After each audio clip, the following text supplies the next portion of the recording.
Hi there and welcome to Building a Brand for Your Jewellery Business with me, Jessica Rose. I'm the founder and director of the London Jewellery School and Jewellery School Online. I love jewellery making and I'm passionate about helping designers to build their own successful and profitable jewellery businesses.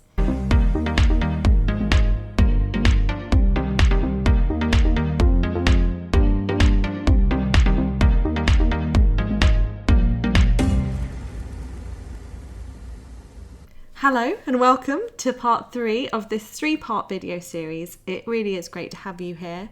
If you haven't already completed the other 2 parts, then please do go back to the main site and you'll be able to find the details of registering for those as well.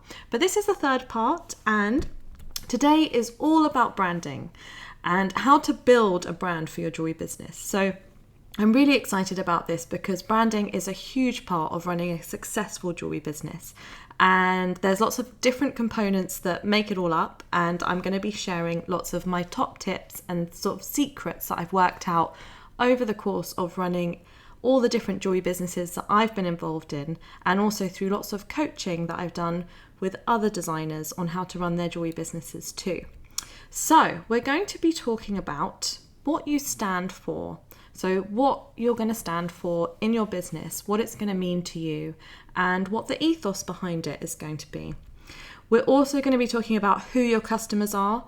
That's an absolutely essential part of branding, is working out who your customers are and how we can best speak to them, and how to look beautifully eye-catching as a brand. So that's obviously a crucial point as well, and it's probably one of my favorite parts, is just thinking about how to bring it all together, how to make your images and all your visuals look beautiful on the page so that when people see your jewelry anywhere, they get excited about it and just want to be involved. They want a little piece of you. So I'm going to be sharing with you my 5 key elements to starting a jewellery brand. Now, these can apply to all different types of brands, not just jewellery, but I'm going to be focusing specifically on jewellery because there are some things that are quite specific to our industry that are really, really helpful. And we have some practical exercises to put the ideas into action as we go along. So it's great learning the theory, but unless you get some action down, it can feel a little bit like you're just collecting information all the time. Now, as a jeweler, I know that you're good with your hands and you're good at doing things and putting action into place. So we're going to use those skills in your business, and we're going to be putting some action points around developing your brand. And you might already have a jewelry brand already. This isn't just for people who've just started out. So if you do, these same exercises are going to be excellent for developing your brand, going back to basics, looking at how you can make it even stronger. And branding is something that I think is a process. It's not something that just happens overnight and suddenly you have a brand. It's a relationship, and it's a series of visuals and other elements that come together, and you can develop those over time and they get a lot stronger the more work that you put in. So if you haven't already, be sure to download the course notes. I sometimes call them course notes and sometimes I call them your workbook. So if you hear me talking about the 2 different ones, you know they're the same thing, because they are a little bit like a workbook and you can follow the tasks as we go through. And they are the same notes that correspond to the other video courses that we've done in this series. So they all go together, which will hopefully help you to start and run your successful jewellery business. So you ready? Let's go. Here are my 5 key elements to building your jewellery brand. Element number 1, identify and define your core values. So this is a little bit about what we were talking about earlier. It's what are you about? This is your why. So why do you do this? Why are you running a handmade jewellery business? If you haven't started already, you might think about why you want to do it. If you've been doing it for a little while, what is it that you enjoy? Why is this the career or the path that you've chosen out of all of the million different things that you could do in the world? Why this one? Why in this way? So this will be slightly different for each of you, but what is it that made you decide to set up the business that you are going to run. So for some of you, it might be that you're making for the morning and then you do your business in the afternoon, or however you run your operations of your business. Why is it that you've made those decisions? This why could also apply to your designs. Why do you choose to make the designs that you make? So all of this awareness is just really, really helpful for developing your business. And why do you care? So when people are buying into your business, they're not just buying the jewelry, they're buying the whole ethos behind it. The whole handmade kind of element is really, really important. So what is it that's different and why do you care? So let's look at some examples. So why do you do this? And my example is, I love making things and making people happy. My handmade jewelry is all about helping people to connect through giving something truly unique. So that's just an example of how to use the why. Why do you do this term? It will be different for everyone, but that's a really helpful exercise to run through. Why in this way? I use only precious materials so that each and every item holds its value. I want the pieces to be long-lasting, just like the memories created with them. So this gives a clear and concise reason as to why precious materials are being used. So whatever it is that's really important about your business, it might be the materials, it might be the way you work, it might be something to do with your family and your life-work balance. Whatever it is, it's important to know why you're doing what you're doing. And why do you care? Having always loved handmade jewelry and sparkly things, handmade jewelry comes naturally to me. I also value connection to others in the world, and jewelry is a way to bring happiness, love, and joy to both the giver and receiver. So again, this is just delving deeper into the reasons why you might care about doing this as a business. Now, for some people, shock horror, handmade jewelry is just something they don't think about. They never have. There's people, for example, in my family, or perhaps, people that and it's not their thing, and that's fine.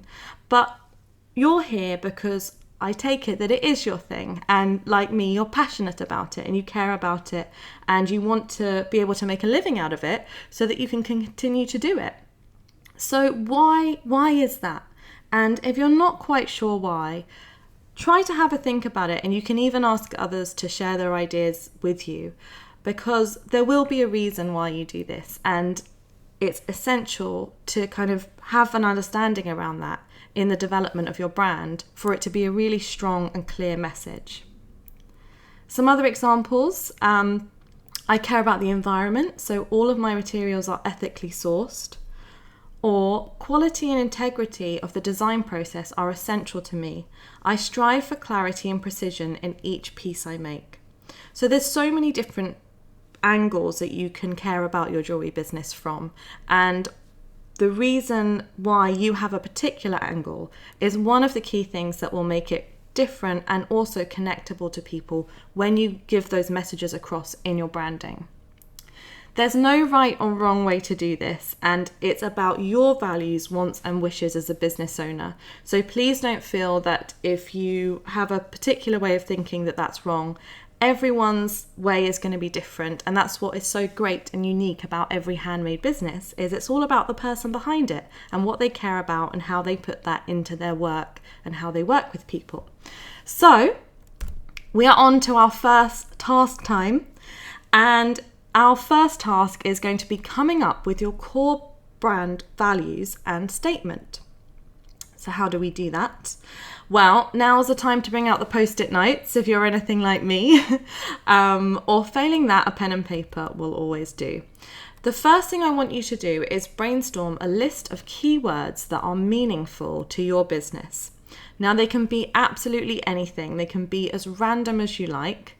So I've shown a few in this example: luxury, happiness, outstanding customer service, precious, creativity, style and fashion, freedom, connection, family. So you can see that they're very different. They're very random. They can be descriptive. They can be about feelings. There's really no right or wrong to this exercise. Eco-friendly, design, silver jewelry, collaboration, beauty. Like I said, they can be as random as you like. So the first part is just to get all those words down, and there can be as many as you like as well, but try and make sure that they're things that you actually connect with and that are actually meaningful to your business from your point of view. And next, once you've collated all of those, we're going to group them into relating categories. Now, you can choose the categories that you like, but I often put them into these 4 categories that I've chosen. The first one being feelings and values, the second descriptive, then practical, and then the 4th one I call artistic. And I'll show you what I mean by that. So you can see I've got all of my different keywords here, and I've put them into the different categories. So under feelings and values, I've got things like happiness, freedom, the freedom to do my own thing when I'm running my jewelry business, connection, because with other jewelers, or connection with my customers, I feel that through making and sharing, family, because my family is a priority in my life and running a jewelry business gives me the opportunity to spend time with them, not being stuck in an office. Descriptive ones, I've got things like luxury, silver jewelry, eco-friendly, beautiful. So these are words to describe the jewelry and the feeling behind my business.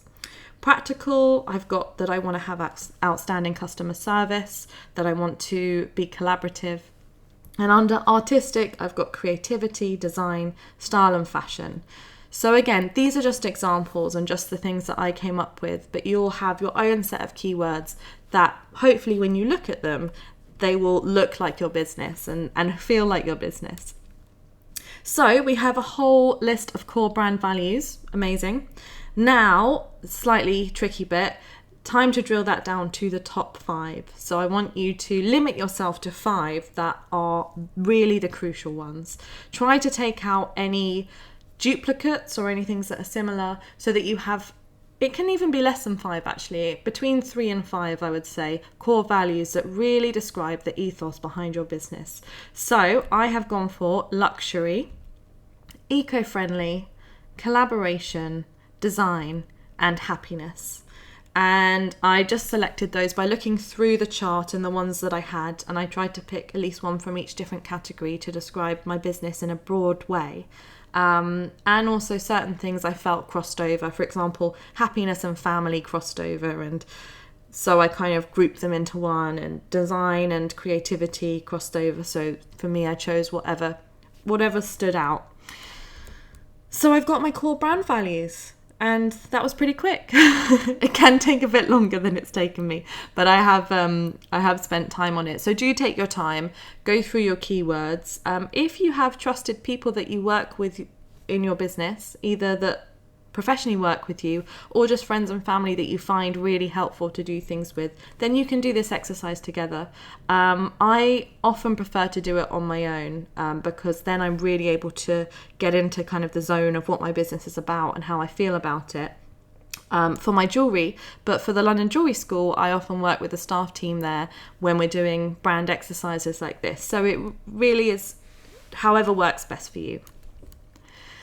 Now, this is on to what these mean. So these will now reflect in everything you do as a business. If you're ever in doubt about a decision, ask yourself, does it fit with my core brand values? So for example, if you're going to be buying materials from a supplier and you've got brand values around being eco-friendly or good for the environment, or even a kind of a specific type of material that is really important to your business, like you only work in silver or you only work in precious metals, or perhaps you only work in glass, or whatever it is, it's remembering that within your brand, because when brands get a little bit lost is when you don't think about these core brand values and you just kind of get the shiny ball syndrome, which I am 100% guilty of, which is when you just kind of see a new shiny thing, whether it be a new material or a new tool or a new way of working online, and you think, oh, I'll just do that, without kind of thinking through, actually, is this fitting in with my brand? Is this fitting in with the direction that I want my business to go?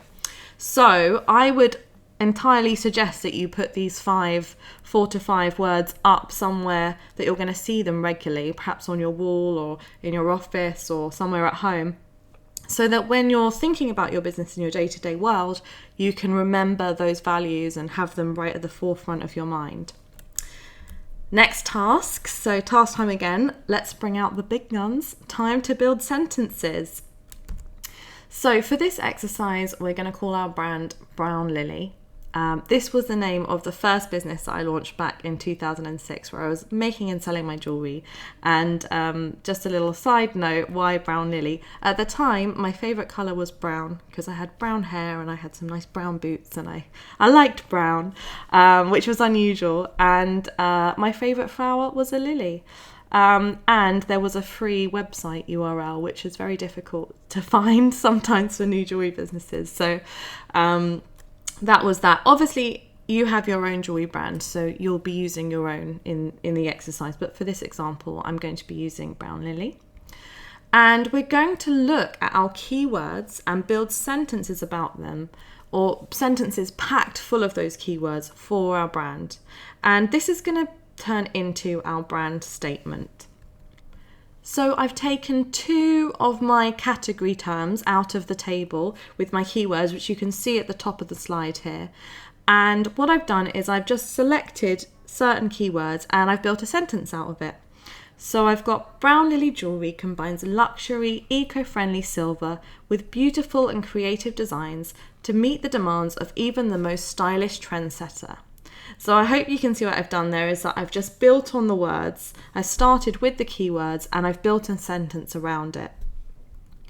Next up, we have the practical element. So we pride ourselves in delivering outstanding customer service and see our jewellery as a collaboration between us, the designers, and you, the customer. So there I've only got 2 keywords, but I've been able to build a sentence around it that describes what those keywords mean within my business. And then finally, I've gone on to the feelings and values side of it, and I've put, as a family business, we lovingly handmake each item just for you. We exist to deliver stunning designed, wearable art to happy customers that cherish it for a lifetime.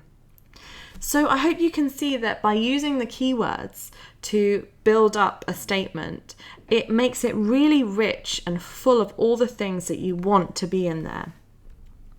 Put it all together and you have your brand statement. It's a great statement for your About Us page on your website or on any blogs or any kind of things like that. It's a concise and value-packed copy for your marketing materials. So if you're going to be doing postcards with your jewellery on one side and brand statement on the other, or you can do brochures, it's as if you get printed materials, or like I said, anywhere online. It's a really nice way of building that statement, and you can see it all together here. So I won't read it out again, but you can see how it all comes together. It's not too long, it's very rich with those keywords, and it's all about your business and what it means to you. And I find this way of writing really, really helpful. And actually, I don't just do it for this. I use this technique for all different types of writing, for writing on my blog, for writing even sometimes social media posts, and specifically for writing product descriptions for your jewellery. If you start with a list of keywords, break them down into categories, and then build sentences from that, it means that all of the text that you write, and text is a big part of branding, we're going to come on to it in a minute, it's called copy. All of that you write is rich and full of all the information that you want customers to know about. Because if you're anything like me, I can kind of ramble on a bit, as you might be able to tell on this course. But in my writing, I can end up just writing a ton of stuff that doesn't really have any great content inside. And this is a great way of solidifying what you want to say and putting it into a clear and concise statement. Great stuff. Now it's time for you to give it a try. So you can pause the video now and have a go at that exercise in your workbook.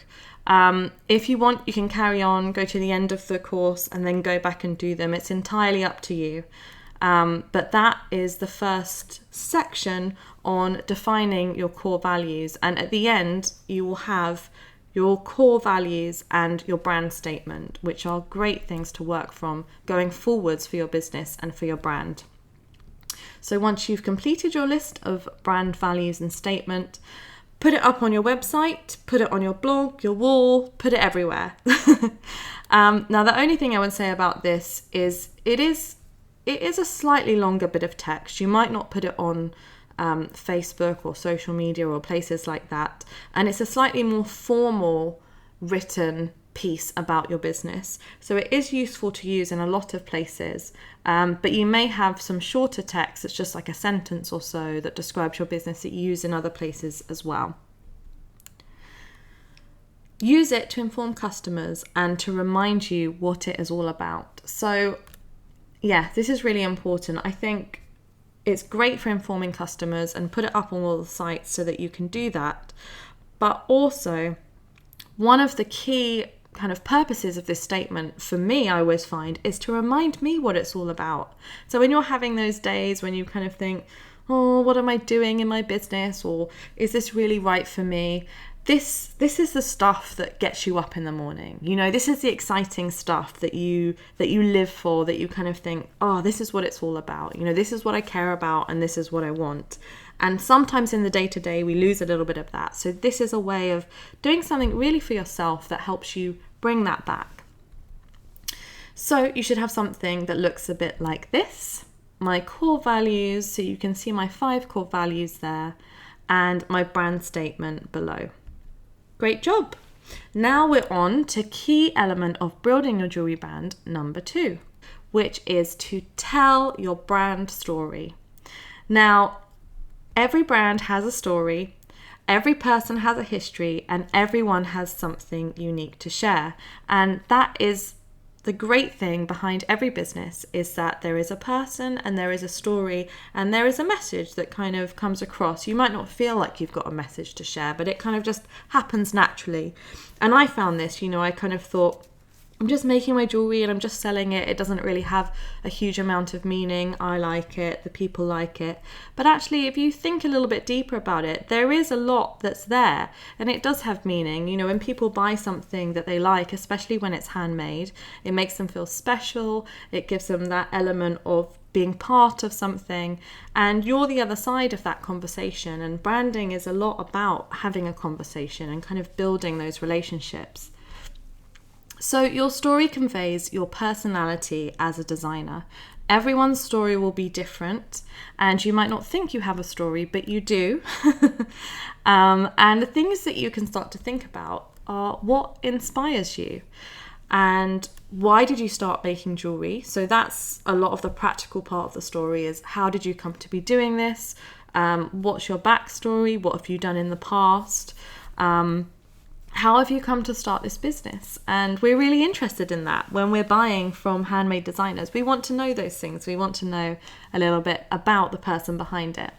So make it personal and make it relatable, but don't overthink this. It's just a little story about how you came to build the brand that you're building today. It's what you're about and a way for your customers to connect with you on a human level. Now, a few words about what it isn't. It's not an essay you have to write about your life, so don't worry. You don't need to write 20 pages about everything you've ever done and share that on the internet. It's not having to share your deepest, darkest secrets, so you absolutely have control of what you share on the internet and how you feel comfortable doing it, and also in person when you're relating to customers. It's also not a really boring and dry box filling exercise. You're not going to enjoy that. Your customers are not going to enjoy that. It's not going to be good for your brand. So you only need to write things that you feel are relevant, interesting, and engaging. It's also not completely impersonal. So I have seen brand stories that are just very factual, and it's fine to do that, but to be honest, I don't think it does a lot to build the brand. This is such an opportunity. If somebody is on your website and they've hit the About page and they want to learn about you and they want to see the person behind it, it's your chance to connect with them. It's your chance to tell them a little bit about you and where you're from and your processes, so that they feel like they want to be part of that. They want to buy into that, and they can relate to it. So how do we write one? Well, start by embracing your inner storyteller. So all of us have told stories in the past, and most people are fairly good at telling stories about themselves. However, designers can be quite shy about telling stories about themselves. So if you need outside support, you can always ask friends and family or somebody who's supportive, somebody who you trust, to be able to help you with this. You already have your brand statement, so this is the personal bit that's about you. You have a set of key questions in your worksheet and your notes, so you can fill those out, and if you can answer those in your story, then that will be doing its job. Keep it limited to 1 page of writing, so I wouldn't go overboard. Some people just have a paragraph. It's entirely up to you how much you want to write. Do a first draft and you can always change it. And I always say this, like, just go for it, just try it. It doesn't matter if it's not right the first time, you can always adapt it. And you might do an amazing one and never have to change it again. So just give it a try. Don't be afraid to share a bit of yourself. People really like to see the person behind the jewellery.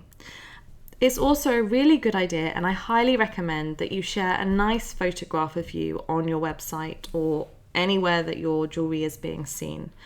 And I know that a lot of designers again get shy about this, but you only need one. You only need one image. It can be in your creative space at the bench, or if there's a studio that you work in, that can work well. It could also be just a nice setting outside, amongst a kind of nice scenery, or wherever you feel comfortable. Just make sure it's a nice, well-lit photograph and that you're smiling and that it fits in with what your brand is about. And the reason why I think this is really important is because most of you will be selling online and people will be buying from you. They'll be handing over their money through the internet, and they want to know the person behind it is a real person, and that, you know, they can relate to you. And that's a lot of what this brand and this storytelling is all about. And having a face to put to the name is always going that extra mile. So if you don't have a picture that you're happy with, get the camera out. If you know anyone who's a photographer or just friends, smartphone cameras are amazing these days, so you really have no excuse. And get a lovely picture up on your website so we can see who you are and what you're about. Okay, task time. Complete the questions relating to storytelling in your workbook and write your own brand story. So we've already written our core statement and our values. This story is kind of the next missing piece to that just makes it a little bit more personal, a little bit about you. So go ahead and write your brand story, and we'll carry on to brand element number 3. So brand element number 3 is all about knowing your customers. So far we've done a great job at looking at what we're about, which is really important because we need to know what we're about. But now it's time to think about the customers. And I want you to ask yourself the question, who is your ideal customer? So we've got a few ways to help you work on this. Try to picture them. What do they look like? Where do they shop? What are their hobbies? Where do they live? So there's a whole list of questions in your workbook to go through. And what this is all about is picking, we call it a persona. So we pick a kind of one person who would be the ideal customer. And this person has a personality and they go to certain places and they do certain things. And it might seem a bit random to think about all of this when all we're trying to do is sell our handmade jewelry. But knowing your customer is so crucial for working out how to find them, first of all, either geographically or in terms of what places they visit or where they are online. Are they on Facebook? Are they on social media? What groups are they involved in? Because the first thing is, out of all the billions of people in the world, we need to find the niche group of people that want to buy your jewelry. So the first stage to narrowing that down is to have a persona. So we have a task for you. Fill out the sheet of questions in your workbook about your ideal customer. So try and picture one for now. Sometimes we have multiple personas, and we'll kind of go into that further along as we do other courses and other workshops on how to build your jewelry business. But I always find it's good to start with one. Try and think of the person that is most likely to buy your jewelry and build it around them. Once we know your ideal customer, we can make sure our branding, messages, and imagery speak to them. So this is all about alignment. Your aim as a business owner is to ensure alignment between your values and your customers' values.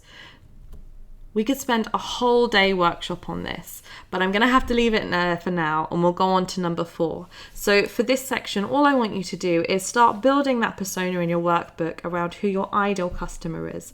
And then once you've completed that, start thinking about how you can use that information to relate it to your jewelry business. And it might, when I first did this, it was kind of suggested to me on a business course I was working on. And I thought, I could see it's slightly useful, but I'm not entirely sure how it's going to actually relate to more sales in my business. But what it is it's getting it really clear in your mind, because you as the business owner is going to be the person who's writing your blogs, who's writing your information on your website. You're going to be the person who's developing the visuals. You're going to be obviously developing your jewelry and designing your jewelry. And you need to have a feeling, an understanding, and a backstory in your mind of exactly who it is that you're speaking to. And another side note on this is to remember that you are not always your ideal customer. And this is a lesson that I really learned going through different jewelry businesses, is that sometimes we think that our customers are us. So if something makes us feel uncomfortable, or if something's not right for us, we think it will be the same for our customer. But that's not always the case. For example, if you have a piece of jewelry that you think is very expensive, it doesn't necessarily mean that somebody else wouldn't be willing to pay for it. So these are just things to think about. So for this section, fill out the information on your customer's persona, and we'll move on to number 4. Now we're going to be talking about key element for building your jewelry brand number 4, your copy, which is your writing and communications. So your copy is anything that you write that your customers read. So this includes all of the text on your website, your product descriptions for each of the items you sell. So this will be on your website, it might be on Etsy or Folksy, or not on the high street, any of these other platforms that you might sell through. It also might be on your brochures, so your printed brochures, or if you're sending out information to potential retailers to sell at them for a wholesale price, then you'll have product descriptions there as well. All of that is part of your brand copy. It'll also be all the information on your blogs and your social media, and any text you write on business cards, flyers, and brochures. Also, don't forget about email, any email correspondence to new and existing customers. In fact, that's a really, really crucial one, is email, because that's a very direct way of writing and communicating with your customers. So all of that comes under the term copy or copywriting. So how does this relate to branding? Well, it's crucial that you keep within your brand values when you're communicating. So there's nothing more confusing than a disjointed brand that looks amazing, and you hear all about the ethos, and then when you get an email sent to you, it's really kind of harsh and rude, or just sometimes not even that bad, but just disjointed, and you kind of get a bit confused about the experience that you're meant to be having there. And I'm sure we've all had experiences in different places where you kind of, and it often comes down to customer service actually, that we remember about, where you kind of think that something looks amazing, it looks great, and you want to be part of it, and you want to either buy something or have an experience with that company, and then you kind of communicate with them either by email or phone or whatever, and it just feels like, oh, that wasn't what I was expecting, it wasn't as good as I thought, and that is a lot coming down to the copy not being right, or the messaging not being right in your branding. And that's something that we want to make sure we do get right with your jewelry business. For example, if you have core values of happiness, friendliness, and openness, you'd really want to reflect those in all the writing that you do. So when you're writing your social media statuses, even though they're quite short, that's something to bear in mind. When you're writing blog posts about your jewelry business, that's another thing to bear in mind, is your tone of voice across your branding. If your brand is quirky or unusual in some way, you want to communicate that in your copywriting too. So whatever you are, it's about being consistent across all platforms. We have a task. Don't worry, it's only a little one. Think about and write down what your brand's tone of voice will be. So this is something you can also fill out in your workbook. And there are different ways to describe your tone of voice as a brand. So some examples might be like a close friend, which will mean that when you communicate with your customers, it's like you're a close friend. So that's very kind of familiar. It's very kind of engaging and very much on the same wavelength. That will work for some brands. It might be like a local shopkeeper, so that's a little more detached, I would say, but still friendly, still professional, perhaps more informative. That's a certain type of brand will have that kind of voice. Like an older sister, so it might be more advisory. Like a group of ladies on a hen party, it might be more kind of colloquial and friendly, tongue-in-cheek. Like a loving parent, it might be, there are certain types of jewelry that are very sensitive, that might be around kind of weddings or other important processes in people's lives. So you might have a slightly different kind of approach to your branding if that's what you're about. Or you might go more descriptive. So you can choose how you describe your tone of voice. You might just pick words that you think are what describe what your tone of voice is. So friendly, open and engaging, or a different brand might be honest, straightforward and frank. So a lot more factual. This is the jewelry, this is the dimensions, this is the information that you need. That's a different type of brand. It might be formal, refined and sophisticated. So you might have more elaborate product descriptions within that because you're explaining quite complex processes or materials. You might have a more kind of formal way of speaking with your clients. You might even call them something like clients instead of customers. So all of these things, you get to choose all of them. And you don't have to do anything that you don't want to do, which is one of the best things about building your own brand, is it's all about what you want it to be. The only thing I would say with that is to try and build something consistent and that customers want. So this is a great exercise to nail down your brand tone of voice. Then, once you've got an idea of what your tone of voice is, you keep that in mind with every bit of text you write for your business. So you can see we're gathering together different guidelines here, and branding, it is really useful to have a branding document and branding guidelines about what you are about, what's your tone of voice, what are your key brand values, and a few other things that we're going to be coming on to. And last but by no means least, the one that is most recognized as branding is our key element number 5, your visuals. So these are your colors, your fonts, your logos, your photos and banners. So this is what, when you think of branding, you probably automatically think about the visual aspect of it, because that's what we pick up so quickly and it is so crucial. But the reason why I've left it to number 5 is because it's not the first thing that's useful to think about. And until we've gone through the process of thinking about what are we about, what are our values, what are our customers' values, how are we going to speak to them in our copy, now we're ready to think about how do we put a visual to that. And if you start with it the other way around, if you start with your visuals and try and work backwards, it can be kind of messy because we build something that we like the look of and then we think, who's going to like this? And hope that we can convince them. Whereas when we start with the ethos and we start with what people want and then we build something based on that, then we're on to a winner. So this is the pretty bit where you can get really creative. And it's the visual part of your brand is the first thing that a customer sees. So it draws them into you and shows what you're all about. So we've done the hard work of defining our lovely brand and now we're ready to show it off. How do we do that? Well, here are my guidelines.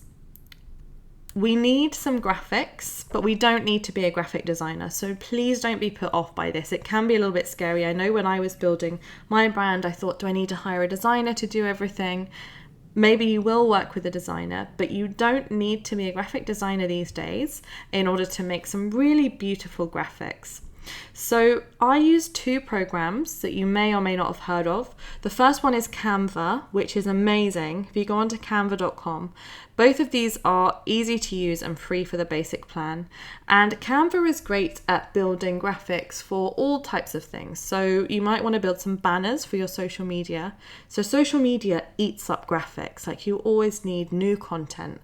And this is a great way you can create your own quote boards, you can create your own collages of your jewelry, you can put kind of quotes along with images, whatever you like. It's really, really easy to use. And after like playing around with it for a little bit, you kind of feel at home in the software, and you can put add-ins on, you can upload your images.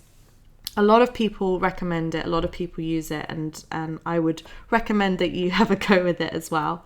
Another one that I really like, and I used it before I used Canva, is called PicMonkey. And this is great for editing your images. It's also great for doing basic graphic design stuff. They're slightly different, so I'd recommend trying both of them. But they're both great for building graphics and kind of being like a graphic designer without being one. So they're really helpful. My next tip would be to design your logo last. Shock, horror. I didn't do this with my jewelry business, my first one. I was like, I need a brand, so I'm going to start with a logo, because that's kind of what I thought a brand was. But hopefully it'll become a bit clear as we go through why your logo should be last. I think logo design can be a little bit tricky, and it's something that you're going to put everywhere. So you want to make sure you get it right. And once you've done all of your other branding and all of your other visual branding as well, you'll be in such a good position then to be able to work out what you need and what you want from your logo. I wouldn't rush into getting a logo straight away if you don't have one yet. You can always start with just a bit of text that says your name once you have a name for your business, and you can develop it. So logos do develop over time. It's not set in stone once you've done it. I think at London Jewellery School we've had probably a new logo every sort of year and a half as we've grown and developed and found new things, and it hasn't always completely changed, but it has slightly.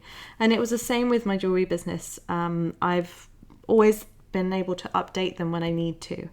But yeah, my tip would be leave that for now, design it last. If you already have one, great, we can work with that. But you may want to redesign it as your business goes on and as you get more clarity around your brand and your brand values and what you need it for. There's always a potential to develop and grow. So I would say start with your colours. And as a jewelry designer, colours, I'm completely down with colours. I love them in all different areas of life. So for your business, I would recommend picking 4 to 5 key colours that you use in everything. So these colours you're going to use on your website, you're going to use them on any brochures or business cards, anything you get printed, you use them on your social media. You use them everywhere. They basically represent you and your business. And if you look at any businesses that you admire, every business has colours. And in the corporate world, it would be called corporate colours. But for you, it's just the colours that represent what your business are about. And you might develop those over time. But in this workshop, I would encourage you to pick them for now, and you can always change them, a bit like everything. So you can see these are the colours that I've used for this business course and for the slides. So I've got a teal, and then I've got a light green, and then I've got a darker grey, a lighter grey, and a white. And when you're picking your colours, you'll probably always have at least some white, black or grey, because that will be for your text and for just the kind of highlighting the other areas on your site. Next up, I would recommend that you pick your fonts. So every business has a selection of fonts that they use, and you can have as many as you like. So the fonts will probably be used in your logo. They'll be on your website again, they'll be everywhere, they might be on your packaging. But it's good to have some defined fonts that you use for your business, also even down to your emails always being in the same font. And it's good to have selected those along with your brand values. So if you have a really friendly brand, I mean, it's difficult to say, but I kind of feel like certain fonts are more friendly. Or if you have like a more formal brand, there's definitely more formal fonts. Or if you're all about eco-friendly, there might be some other fonts that kind of feel like they work with that. So selecting your fonts, and you'll want probably some like elaborate ones, but then also some quite plain ones just to be able to use in your text and every day.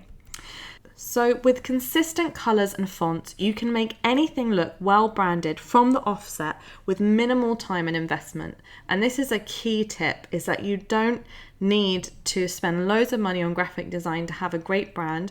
You can start with consistent colours and consistent fonts and you're already on to a great start. And if you already have a brand and you're thinking, oh, I don't know if the colours I've used are consistent or my fonts, then great, we can go back and we can adapt those and we can build that into your business from here going forwards. Next, I want you to work on your photographs, and I would say that great photos are essential and there's no exceptions for this. So it's absolutely crucial to work on your photographs. They are one of your biggest marketing tools. They are so important for your brand, especially if you're selling online, but even if you're selling offline, having brilliant images of your work, they're the first thing that people see. So when they're on a site or when they're on Etsy, something like that, or even if they're at a show and they're seeing your board from across the room, the first thing they see is the picture, and that needs to engage them. It needs to draw them in. So yeah, we'll cover some more information on photographs in another course, but it's so important, all I would say for this one, that you have amazing photographs, and it's totally achievable. So if you're not confident at doing it yourself, you can always get professional photographs done, and it's certainly a skill that you can build and develop as you grow with your jewelry business. So there are some more pictures for you. So it's good to have ones on a white background, but it's also really nice, especially for things like Instagram, which is a great tool for use in jewelry business, to have different backgrounds. So you can see here I've used some wood under the rings, then I've got a nice plate with some rings on. It's like a little plate with some golden birds on. Then I've got some white wood with some nice colourful glass pieces, and I've just photographed the copper earrings on the jewellery bench with some silver in the background. So you can play around with your backgrounds, get creative with your jewellery photography, and yeah, just know how important it is for building your brand and building that relationship with your customers. Next comes the all-important banners for social media and websites. So it's important nowadays to build banners. So you don't just want to kind of rely on using other things from around the web, even though that's a great thing to do. Here are two examples that I've taken from the jewelry school. So you might build a banner for a sale, you might build it for an event that you're having, or you might just do quotes or just a collage of some of your images. So you can see here the case in point of colours being used. So the jewelry school brand colours are kind of pinks, purples, the minty green, white, and they're all kind of integrated within those two banners. There's also a mixture of different texts that we use and imagery. So this is something that you, if you're not already doing, should definitely do for your jewelry business, is building banners, sharing them on different social media sites. And the program I mentioned earlier, Canva, that we use is great for being able to adapt the sizes of your banners for different things. So it even has sections which says Facebook banner, Twitter banner, Pinterest. So they've already done all the hard work of working out the dimensions for you. Once you've done all of those, you will have a great idea of exactly what you want in your logo.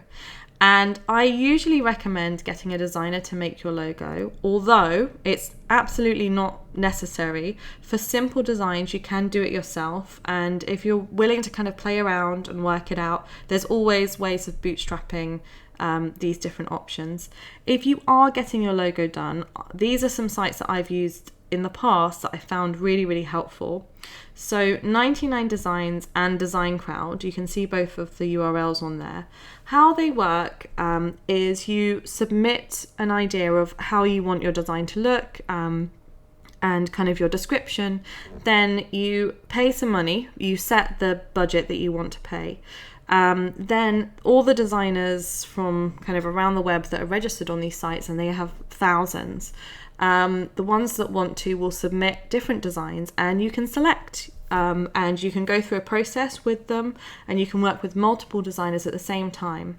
Now, a great thing about this, always check their terms in case it's ever changed, but certainly when I use it, they guarantee that you get a design you like or you get your money back. So if you go through the whole process and at the end you think, actually, I can't use any of these, this is not what I want for my logo, then you can decline them all and you can get your money back. But I've never had to do that because there's always been so many designers to work with.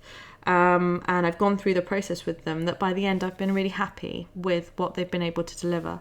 So that's just something I like to use. Obviously, if you know how to design your logo yourself, go for it.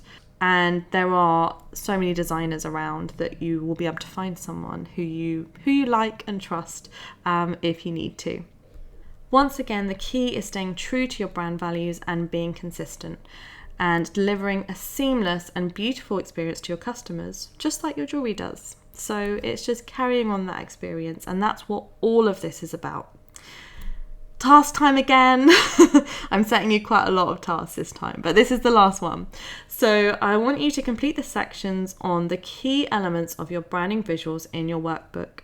We're going to use that to identify your colours, your fonts, your image style, and a plan for logo design if you don't already have one. And that really will just tie up all of the different bits we've been working on in this lesson. And once you've done that, amazing job. That's the 5 key elements we've worked on. Well done for getting through them all. And as I said, if you've just been listening to the video and you haven't actually done any of the exercises yet, then now is a great time to go back and start working on those. You might want to set yourself times for doing each one. They can be a little time consuming, so it might be doing one a day, or you might be one of those people that just sits down and gets on with it. Whatever it is that works for you, set yourself a deadline, set yourself a time to have all your branding elements completed. And just to recap, the 5 key elements of branding were: 1, define your core values; 2, tell your brand story; 3, to know your customers; 4, information on your copy; and 5, your visuals. But branding is not everything, and I have so much more I'd love to share with you.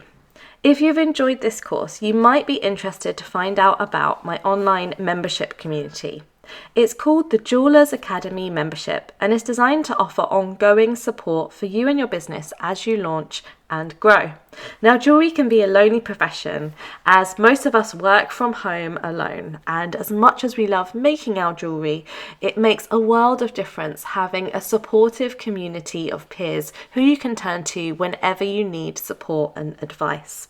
So inside the membership, we have hundreds of other lovely jewellers for you to connect with. We also have 4 key business courses to get you started on your journey. Support for growing your audience through social media and online sales. Monthly masterclasses on topics related to building your jewellery business. Live Q&A sessions with myself and other jewellery experts. Exclusive discounts and access to our whole library of online jewellery making courses taught by world-class jewellers. To find out more and to join us today, visit jewellersacademy.com/membership. You are invited and welcome, and as a Jewellers Collective, we would love to continue supporting you on your journey. You know, you do a great thing. You make your own jewellery and you sell it to people and it makes them happy. And it's great to be able to have the tools and resources to be able to do that for your business, not just for a hobby or on the side, but full time, you know, for you, so that it's your income and it's your career.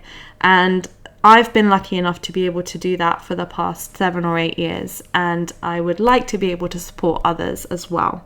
The link to signing up will also be in your notes, so if you've missed it at all, you can catch it on there. And do stay on the mailing list for news of up-and-coming lessons and courses. For now, all that's left to say is well done, and thank you so much for joining me and sticking with me in this 3-part video series. I really hope it's been helpful and useful. The path to a successful jewellery business is a journey, and you've taken a few more steps. So I think a cup of tea and cake is well deserved, or whatever it is that you like for a treat. We're very English here, a cup of tea and cake. Enjoy the rest of your day, and until next time, happy creating!